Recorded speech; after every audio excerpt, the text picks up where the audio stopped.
Mana shu videoni bir ko'ring-da.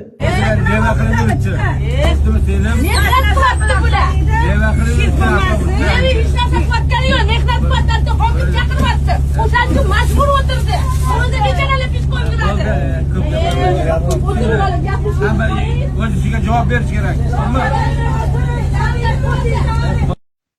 Bularning ishi haloli o'zi harommi? Bu holat Toshkentda bo'lganligi aytilmoqda. Jamoat transportida obodonlashtirish xodimlari avtobusdan tushirib yuborildi.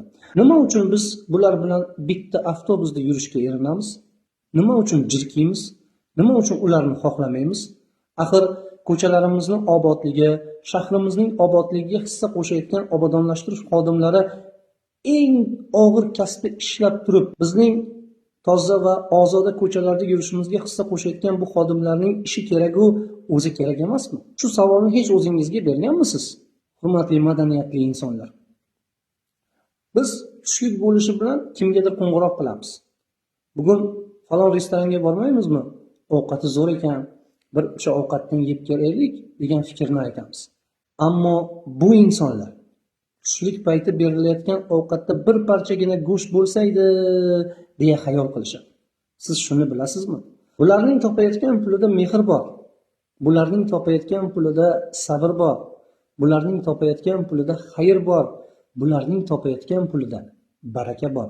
O'zi juda ko'p maosh olishmaydi. Ozgina maoshga qanoat qilishadi. Sabr qilishadi. Barakasi bor.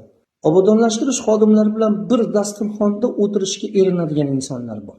Bir dasturxonda o'tirib choy ichishga jirkanadigan odamlar bor. Biz shularga qarata shunday demoqchimiz.